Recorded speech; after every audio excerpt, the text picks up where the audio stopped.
India alliance उसने seat जीती है 234। अब सारी बात ये होती है, मोदी गवर्नमेंट बन चुकी है, नौ की आज के टाइम में मोदी गवर्नमेंट नहीं, एनडीए गवर्नमेंट। अब देखना ये है कि बीजेपी की आगे की पॉलिसीज क्या होंगी। पहले हम ये समझते हैं कि क्या बीजेपी और नरेंद्र मोदी की पॉपुलैरिटी कम हुई है, तो इसका आंसर है हाँ।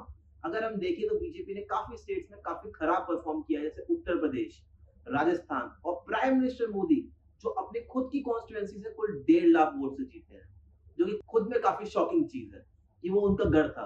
बट इसके बावजूद प्राइम मिनिस्टर मोदी सेकंड ऐसे लीडर है जो तीसरी बार प्राइम मिनिस्टर बन रहे हैं। पहले ऐसे लीडर थे जवाहरलाल नेहरू, और अब उसके बाद prime minister Narendra Modi. BJP ने अकेले 240 सीट जीती है, जो पूरे इंडिया अलायंस से ज्यादा है।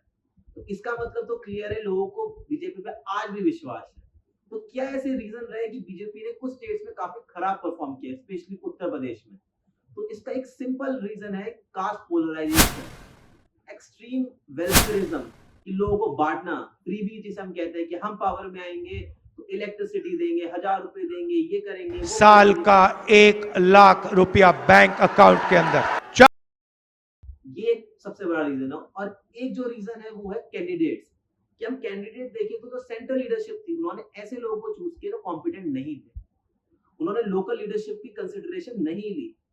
और प्लस ये भी देखा जा रहा है कि बीजेपी ने अपने आप को साइडलाइन कर दिया है आरएसएस से, जो भी एक काफी बड़ा फैक्टर था कि क्यों बीजेपी ने बेकार परफॉर्म किया है कुछ स्टेट्स के अंदर, स्पेसिफिकली यूपी और कुछ में, और उसका वोट से गिर गया है। बट क्या सिर्फ ऐसा है कि बीजेपी ने हर स्टेट में खराब परफॉर्म किया? नहीं।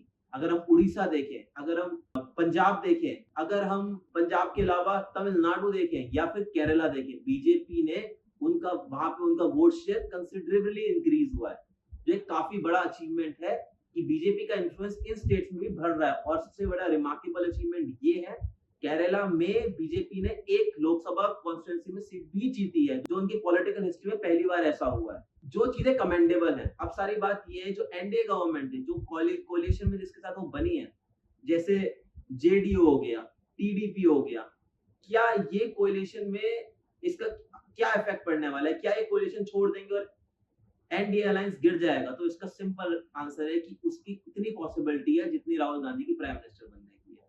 और कल को अगर वो अलायंस छोड़ भी देते हैं तो इंडिपेंडेंट कैंडिडेट्स की मदद से एनडीए गवर्नमेंट तो बना ही लेगी, और ज्यादा से ज्यादा वर्स्ट सिनेरियो में हंग पार्लियामेंट हो सकता है।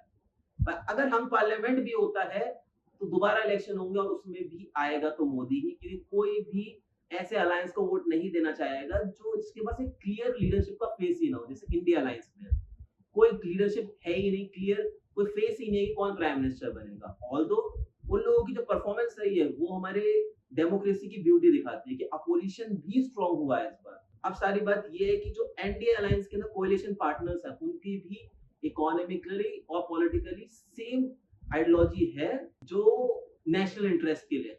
तो ये चीजें हैं कि ब्रॉडर इकोनॉमिक पॉलिसीज में कोई ऐसी दिक्कत आएगी नहीं, सिमिलरली फॉरेन पॉलिसी। बट अब बस देखना ये है कि अगले 5 साल में मोदी 3.0 में कैसे बड़े डिसीजंस लेंगे, और जो बीजेपी ने अपने मैनिफेस्टो और अपने कैंपेन में वादे करे, जैसे यूसीसी, पॉपुलेशन कंट्रोल, एनआरसी, इनका होगा क्या? ये सारी चीजें देखने वाली है।